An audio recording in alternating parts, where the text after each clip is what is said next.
เคพี่น้องเอ้ยเปิดภาพมากะอยู่ที่เฮือนบ่าวสายพี่น้องเอ้ยก็ไปเอาน้องบุษบาแล้วก็พอดีซื้อไข่ปลากระป๋องพี่น้องเอ้ยน้ำมันแล้วก็ซื้อข้าวนำเต็มรถเลยใช้รถจักรพี่น้องเอ้ยก็สิไปให้ตากับยายพี่น้องเอ้ยมีไข่แล้วก็ข้าว50โลข้าวนี่ซอบนึงคืนนี้พี่น้องเอ้ย650,000ตอนนี้ปลากระป๋องกับไข่แล้วก็น้ำมัน228,000เลยตอนนี้รวมๆกับ800,000เลย800,000กว่านี่แหละโอเคพี่น้องก่อนอื่นก็กราบทักทายสบายดีเด้อพ่อแม่พี่น้องหมดทุกคนพี่น้องบ่ว่าจะอยู่ภายในหรือว่าต่างประเทศก็กราบทักทายสบายดีพี่น้องเข้าสู่ช่องบ่าวสายชาแนลคือเก่าคือเดิมพี่น้องเอ้ยมื้อนี้ก็เป็นทั้งอันนั้นพี่น้องเอ้ยป้ากับลุงเพิ่นฝากเงินมาให้ไปซื้อข้าวแล้วก็ไข่แล้วก็ปลากระป๋องพี่น้องเอ้ยไปให้ตากับยายพี่น้องเอ้ยเพราะเห็นเพิ่นบ่มีข้าวแล้วก็บ่มีแนวอยู่แนวกินพี่น้องเอ้ยเพื่อก็ซ้ำเพื่อนแล้วนะเลยใส่ซื้อข้าวมาปลากระป๋องของน้องบุษบาแหละพี่น้องเอ้ยไปเดี๋ยวก็ออกไปเลยพี่น้องเอ้ยไปหาทางเพื่อนตากับยายเลยพี่น้องตอนนี้อยากเฮ็ดหยังแหละพี่น้องจักกินเขากินหนังหรือบอ มีแต่ว่า50 โลคุณนักเลยกินแบบว่าหมกมีแต่เป็น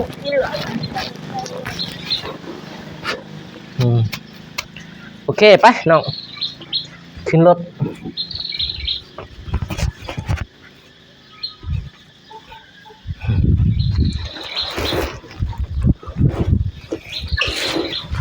ไป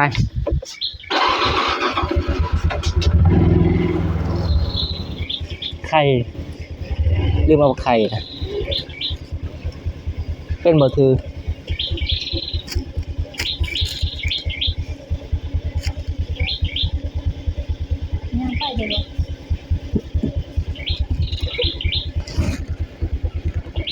ไป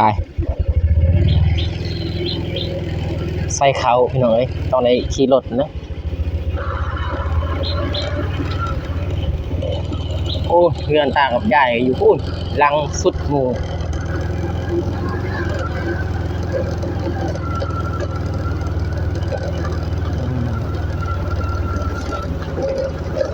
โอ้ย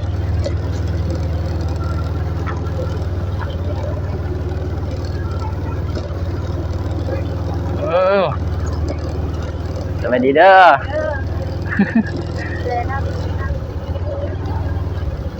นี่ยายอยู่พี่อยู่เพื่อนเนาะใส่ลูกชายมาครับเอาเนี่ยเอาแม่เอายายสบายดีเด้อยายเด้อเอาครับเอาเขานี่ปะใส่เขาเลยคือบ่เปิดตัวนี้นี่เปิดบ้องนี้ก่อนนี่ได้บ่เอาข้างๆก่อนติ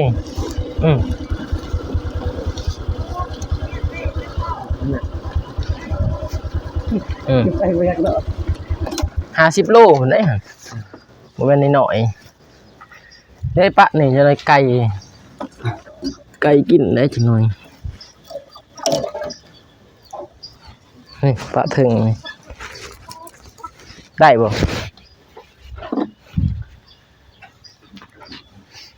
ว่าสิบ่ได้น้ำหนักถ้าโลจักโลน้ำหนักน้ำหนัก25 โลเขานี่50 โลน้ำหนัก25ได้แสนสาวหายได้นี่50 โลมันได้นี่50 โลเอายายจับทางนี้เอา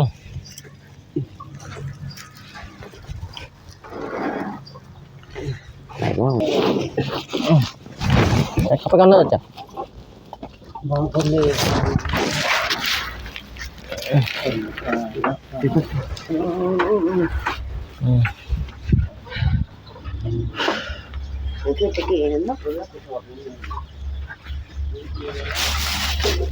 ปลากระป๋องกับน้ำมันกับไข่ปิดเลยขี่ก็พวกขี่ออก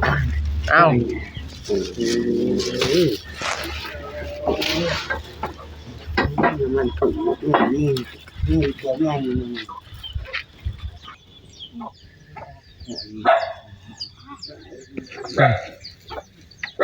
พี่น้องเอ้ยมาฮอดเรียบร้อยกินข้าวกินอันล่ะ แล้ว กินแล้วเรากินกับทอดไข่กินไปเลยทอดไข่กินข้าวกินน้ำก่อนจึงเฮ็ดงานนี่เป็น ลืมหมวกก็ได้ ฮะ หมวก ลูกชายเพิ่นพี่น้องเอ้ยดีใจบ่ได้ข้าว ดีใจข้าวแล้วก็ไข่ปลากระป๋องอันนี้เป็นฝากกับลุงอีก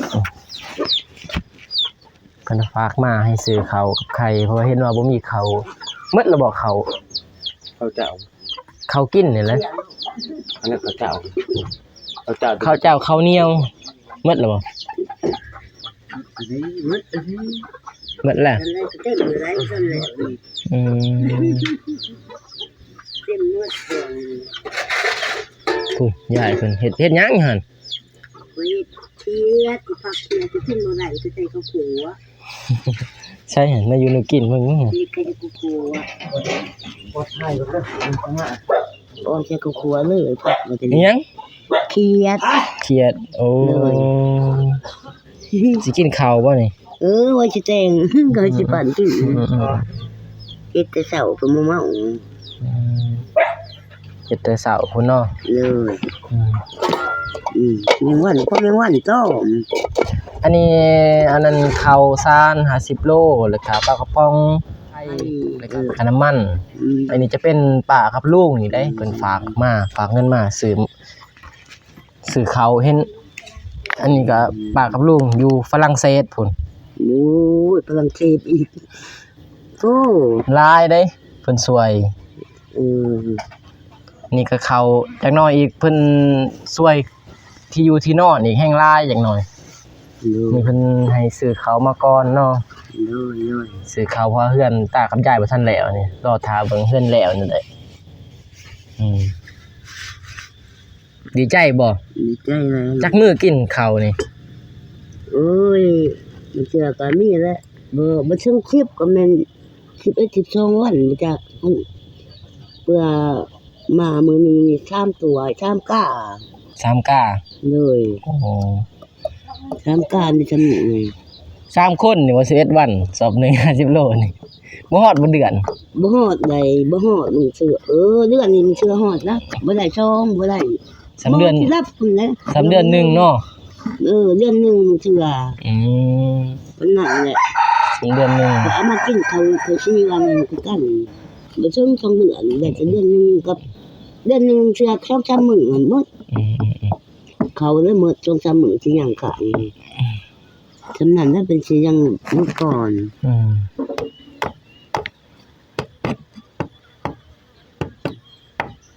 นี่ก็จะมื้อแล้ว กินแล้วเขานี่ก็ช่วยแล้วนี่กินข้าวกินน้ำแล้วก็สิมาเริ่มงานนี่ให้ยายกินข้าวกินน้ำก่อนจึงเฮ็ดอันลูกชายกินหรือว่าข้าวน้ำ ก็แล้วให้ปั่นก่อนคอย กินข้าวกินน้ ไปคอยไปเลี้ยวยัง ำมีแต่ว่า ขอมกขอบใจ ขอมุกกับใจแหละ อันนี้ป้ากับลุงอยู่ฝรั่งเศสเพิ่นซื้อหันซื้อหยังไงเนาะพระสถานโป้น โอ้ชื่อนั่นอีกเจ้าชื่อว่าเดียว ก็ ได้มาฮอดมาถึงเป็นที่เรียบร้อยเฮือนยายเขาอันนั้นเขาเก่ามีบ่หมดแล้วบ่ ยังสน ลงไปเดียวเท่านึงโอ้พอดีแล้ว50โลพอดีแหละพอดีหมดก็ต่อตัวนี้เลยปลากระป๋อง เลย น้ำมันอันซื้อมาสบายย่าอยากทอดไข่ เลย นี่เด้ บ่เพิ่นมาจี้เรื่องว่าเรื่องก็ไปก่อนเพิ่นมาทับแล้วก็มาจี้มาครัวมันบ่คือไข่เฮาได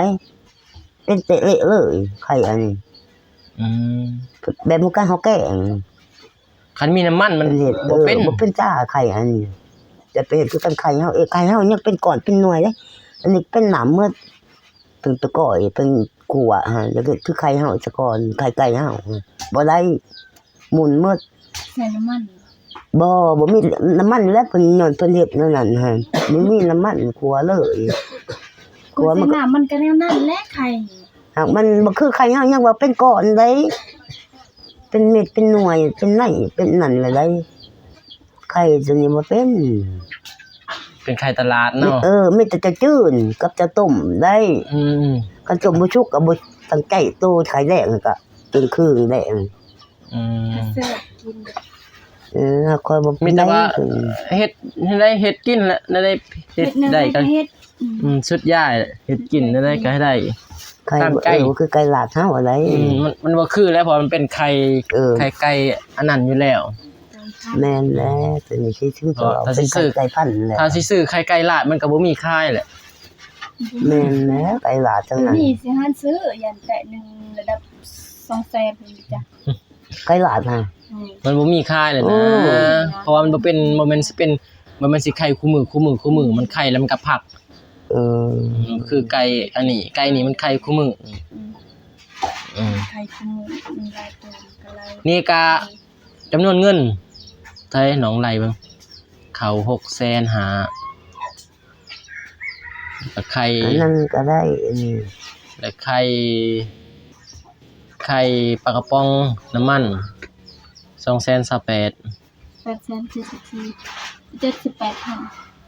พอดี878,000 800,000 นะ หลายบ่ โอ้สำนั้นมื้อนึงยังเฮาบ่ได้จำเป็นว่า2มื้อจักได้จักบ่ 2มื้อก็บ่ได้มื้อละแสนนี่ บ่ได้ แต่น้องบ่สิว่าหาก็ยัง2มื้อก็ยังหาบ่ได้คุณ10มื้อเพิ่นบ่จักสิได้ เพื่อมาซื้อเขาวันละแสนซื้อเขาซื้อน่ะ บางที ความมันแพงความมันลาย มื้อนึงแสนนึงแล้วบัดอันนั้นเฮาก็แบ่งซื้อหันซื้อนี่อีก10มื้อก็ยังบ่ฮอด8แสน แม่นแหละแม่น บ่ฮอดดอกกันนำหา ว่าเพิ่นไหลแล้วเพิ่นหา ถือว่า โชคเพิ่นมา ถือว่าตากับยายก็มีบุญอีก โดย โศกหล่นทับอีกได้บัดนี้เขาเคยได้อยู่บ่เขา เออ แม่ว่า เขาอัน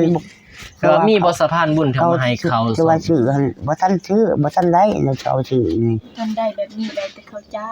เขาเจ้าเนาะ โดยพระเจ้าแล้วก็เฮาชี้เองจังได้ อืม ขอชี้น้ำเพิ่นได้กับเฮาเฮ็ดเองแล้วว่าเฮาได้2-3สอบจังว่าได้สอบหนึงเลยแต่ว่าชื่อเองบ่ทันได้ อืม ฉะนั้นแล้วว่าได้เฮ็ดเองก็ ก็สิได้ ฉัน เนาะ ชื่อเห็นแต่หมู่หันได้ชื่อคนเมื่อกัน เพราะว่าเห็นยายบ่มีเขาก็เลยซื้อเขามาพอได้กินก็ซ้ำเฮือนซ่านแล้วนี่แหละก็เฮือนซ่านเฮือนครัวนี่แล้วพอจนมากคู่มือบ่มีเขาฮะ คือสั่นได้ไปหาเนาะ โดยก็ซ้ำแบบได้ออกไปหาหั่นนะพอนี้ก็เป็นช่วงที่ว่าเฮ็ดเฮือนยายก็แต่อยู่เฮือนนะแบบบ่ได้ออกไปหานั่นไปหานี่ยายก็ตากได้อยู่เฮือนได้เฮ็ดเฮือนเพื่อมันแล้วนี่จึงว่ากันใหม่น้องเอ้ยมีแต่ว่านั่นแหละเพราะว่าจังนั้นก็สิลงมือเป็นคนทำงานผมเขากับป้ากระป๋องก็มีแต่อยากเฮ็ดแนวใดกินก็เฮ็ดแบบสุดใจที่ว่ามักคันมักแบบใดก็เฮ็ดแบบนั้นที่ว่ามักกินแนวนั้นแล้วกินปลากระป๋องแกะมาใส่ถ้วยกินก็สุดใจ ท่านใจ ท่านใจอยู่แล้ว ท่านใจเปื้อนนะ ขอบใจทางอันนั้นแหละป้ากับลุงเพิ่นอยู่ยังเนาะ ฝรั่งเศส อยู่ฝรั่งเศสซื้อเพิ่นหันแต่ว่าเพิ่นเพิ่นแบบเพิ่นซื้ออันเดียวเลยเพิ่นซื้ออันนั้นพระสถานโปนพระสถานโปนเพิ่นซื้อเพิ่นหั้นนะ โด ซื้อย เพิ่นพระสถานโปนมีแต่ให้ยายขอขอบใจขอบคุญขอบคุณนะที่ว่าเพิ่นซื้อเขาแล้วก็ปลากระป๋องนั่นแหละแล้วก็มีแล้วก็ไข่ซื้อเสร็จแล้วก็คงกินนี่แหละที่ว่าตื่นเช้ามากก็พอได้ทอดได้ยังคือว่าพอบ่ได้กินแจ่วกินจุอันแหละขอขอบใจทั้ง ขอบและ อันนั้นแหละผู้ใหญ่แต่ว่าสายเอิ้นเพิ่นภาษาเอิ้นป้ากับลุงแต่ว่ายายก็เอิ้นป้าน่ะ เลย แต่ว่าเท่าเทียมกันมีแต่เอิ้นพระสถานโปนเลยขอขอบใจนั่นซะเนาะเอา ขอบ เพิ่นจักหยาบอยู่ไงถึง มีแต่ว่า ชื่อเก่าแล้ว เอาเว้าน้ำข่อยก็ได้ ก็ชื่อเก่าเป็นก็ได้ มีแต่นกคืนว่าทางยาย ทำยาย กับตา กับตา ก็สุขมกขอบใจ ให้กอบมกกอบใจ พระสถานโปน พระสถานโปน ขอให้เพิ่น ขอให้เพิ่น จงอยู่ดีมีแห้ง ให้เพิ่นดีมีแห้ง ความเจ็บอย่าได้ ความเจ็บอย่าได้ ความไข้อย่ามี ความไข้บ่ให้มีเด้อ ให้ร่ำให้รวย ให้ร่ำให้รวย ให้ประสบผลสำเร็จ ให้ประสุขผลสำเร็จ ในหน้าที่การงาน ในหน้าที่การงาน สาธุ สาธุ พี่น้อง โอเค มีแต่ว่าเก็บเมียนได้เลยมีแต่ว่าสิเริ่มงานเนาะน้องเนาะเพอมื้อนี้ก็มาต่อเติมนี่แหละไป อืม เมียนไว้ใครมีเขาเมียนไว้ดีได้ โดย ไว้อยู่ในนี่ก็คือสิได้ดอกเพราะว่ามันมีแตะนา บ่ได้ดอกมันมีตาแยงนั่นแหละ โอ้ มันจะเขียนบ่ได้ได ห้องนอน มั มัน นี่ อืม เช็ดโหลดแล้วเจาะหมุนหมด นี่ว่าห้องนอนไผตัวนี้ ของนอนลูก ห้องน้องลูก เลย โอ้ห้องน้องตากับยายเนาะ เลย โอ้เครื่องเต็มเลยเนาะ ในเกลืองคน เครื่อง บ่เป็นจังสิเมียนจักสิเมียนใจแต่ทุกคนก็บ่ทันได้เมียนต้มออก เครื่อง บ่ทันได้ต้มออกต้มไปเอ้ยไป ตำตะปูตำตะปู ต้มออกจำนั้นปะพ่นหม้อใหญ่หั่น นี่แหละมื้อนี้ก็สิต่อเติมตัวนี้แหละบัดนี้นี่จักสิแล้วหรือบ่พี่น้อง2คนกับลูกชายมื้อนี้นี่มุ่งและมื้อนี้นี่พี่น้องเอ้ยมุ่งข้างหน้านี่แล้วก็ถ้าแล้วก็สิแอมทางข้างนี่พอให้เพิ่นขึ้นทางนี้เลยพี่น้องเอ้ยขึ้นเบื้องนี้พอมื้อนี้ก็สิปูสินั่นแหละถ้ามุ่งแล้วก็ปูแล้วก็แอบเบื้องนี้พี่น้องเอ้ยพอเพิ่นก็มีทางขึ้นเบื้องนี้แล้วบัดนี้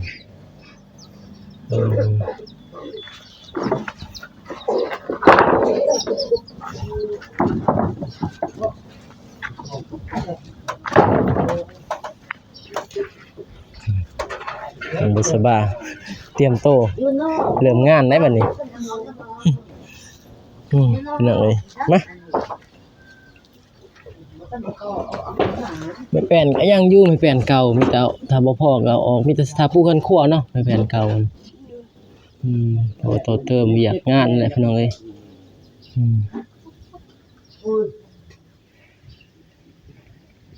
อากาศก็ร้อนอีหลีน้องๆเนาะร้อนอีหลีมื้อนี้พี่น้องเอ้ยใครแน่ถ้ามีกกหมอกกกใหม่พี่น้องทางนี้เพราะมันเย็นแน่มาอยู่นี่มีกกหมอกกกใหม่ต้นใหม่แล้วเนาะคือสิบ่รนดอกเนาะถ้ามุ่งเนาะขึ้น5ปุ๊บแล้วก็มุ่งเลยเนาะแต่มื้ออื่นจะเฮ็ดเป็นครัวอันอื่น เพิ่นว่าเฮ็ดเบิ่งนี่อีกเพิ่นขัว เป็นมื้อนี้ก็ได้เป็น มันก็บ่ได้อันนั้นเนาะ เป็นมันเก่า มันเก่าบางพุ่นก็มีแต่แอมจบเนาะ นั่นน่ะนั่นน้องนี่เป็นบ่อนดังไพ่ของเพิ่นดังไพ่เนาะเพราะว่านั้นยังบ่ทันแล้วเพิ่นคั่วดังอยู่นี่ไว้ก่อน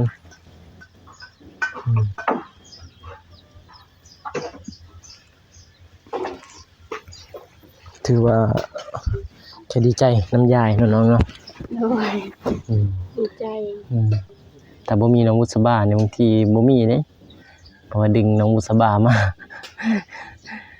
มีน้ำกันนั่นแหละ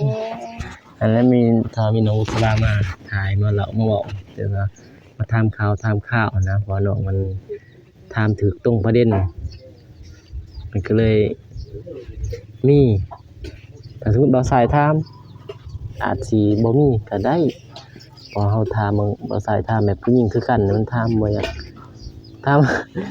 นั่นแหละถามบ่ได้ฮู้ความรู้สึกนะแล้วเบิ่งผู้หญิงคือกันเฮาถามบางทีถามไปถามมาบางทีผู้หญิงคิดแนวนึงผู้ชายคิดแนวนึงนั่นแหละมันสิดอกกันถ้าผู้ชายต่อผู้ชายนี่มันก็สิออกกันง่ายแน่นิดนึงสมมุติและคือเขาขอบใจนะเพราะว่ายายเพิ่นเอาคือสิว่าแล้วก็บ่เป็นสิว่าเนาะตามที่เพิ่นได้พี่น้องเอ้ยก็บ่ว่ากันพี่น้องเอ้ย เป็นบ่ได้เรียนหนังสือได้เทื่อ แม่นเพราะเพิ่นก็ยังบ่ทันได้อันนั้นหั่นแหละบ่ได้ เฮียนคือเว้านะคือเว้าในไลฟ์คลิปเนาะ โดย แล้วว่าเว้าอีก FC แต่ ก็ ว่าแล้วก็เว้าอีก FC ก็โอ้ยฮู้แล้วนะ แม่อันแนวแบบเพิ่นน่ะบ่เป็นขมกขอบใจบ่สลาดบ่เสะเดียวนี่แหละ อืม บ่เรียนคือรุ่นเฮายังคือน้องบุษบาก็ยังว่าพอได้เรียนอยู่เรียนฮอดห้องม.3 ก็พออ่านออกเขียนได้เรียนห้องม.ห้องม.3ผู้ที่ออก บ่ตามอ๋อ โดยผู้ ออก ผู้ที่กลาง เพราะหยัง ไป ออก บ่มีเงินเรียนต่อ บ่มีเงินเรียนต่อ โดย พอที่ร้านนี่มันต้องใช้เงินในเรียน โดยแม่บ่มีเงินสิส่งเรียนก็เลยว่าอ๋อ บ่คืออันนั้นเนาะคืออยู่ที่ว่าประเทศไทยเพิ่นแม่นบ่ได้ เพิ่น เสีย บ่ เงิ ให้ นปาน เอา ใด มา บ่ให้ออกโรงเรียนนะอยู่ไทย คือเฮาเรียนอยู่ลาวนี่แหละ คือตอนน้องเรียนก็ตอนสิเซ็งภาคหนึ่ง อืม อาจารย์เก็บเงินแบบซื้ออันนั้นหยังซื้อเจียตัวให้ซื้อเจียตัวว่าสิเซ็งหั่นน่ะ อืม ซื้อเจียเอาตัวนั้นบัดน้องบ่มีเงินขอเงินนำแม่ก็ว่าบ่มีก็เลยตัดสินใจ ออก ออกโรงเรียนไปเฮ็ดเวียกรับจ้างฮอดซุมื้อจ้างตลอดชีวิตเจอได้มาเบาบางตอนที่ได้รู้จักกับทีมงานเนี่ยบ่ค่อยสิได้ไปปานใดนี่ก็มาถ่ายคลิปทุกมื้อ มานำเอาสายแล้วบัดนี้ เลย ตลอดเลยแหละพี่น้องเอ้ยเพราะว่าต้องได้เก็บเงินด้วยกันพี่น้องเอ้ยเพื่ออนาคต เฮ้ย โอเคเนาะ เลย จะสิเริ่มงานเนาะจบคลิปก่อนเด้อน้องเด้อพี่น้องเอ้ยนะครับจบคลิปไปก่อนก็ให้เขาให้ตากับยายก็เป็นที่เรียบร้อยพี่น้องเอ้ยก็เป็นสะพานบุญกับน้องมุสบาพี่น้องเอ้ยเพราะว่าน้องเพิ่นก็ตอนนี้ก็บ่ได้สู้ไปเฮ็ดเวียกแล้วมีแต่มานำเบาสายเลยพี่น้องเอ้ยพี่น้องเอ้ยเบาสายก็สิจบคลิปไปก่อนพี่น้องเพราะว่าสิเริ่มงานนั่นแหละพี่น้องต่อเติมให้มันเสร็จสมบูรณ์พี่น้องเอ้ยคือบ้านตากับยายพี่น้องเอ้ยก่อนอื่นก็ขอบใจเด้อทางป้ากับลุงที่เชื่อไว้วางใจทางบ่าวซ้ายและก็น้องบุษบาก็ขอให้ป้ากับลุงจงมีแต่ความสุขความเจริญปรารถนาสิ่งใดก็ขอให้ได้สิ่งนั้นให้ดมปรารถนาความเจ็บจะได้ความไขอย่ามีให้ร่ำให้รวยเด้อป้ากับลุงให้ตากับยายหรือว่าให้บ่าวซ้ายที่ทานบุญเท่าใดก็ขอให้ป้ากับลุงได้คืน100เท่าพันเท่าเด้อสาธุพอกันใหม่คลิปหน้าคลิปนี้บ่าวซ้ายขอกล่าวคำว่าสบายดีเด้อพี่น้องบ๊ายบายไปพี่น้อง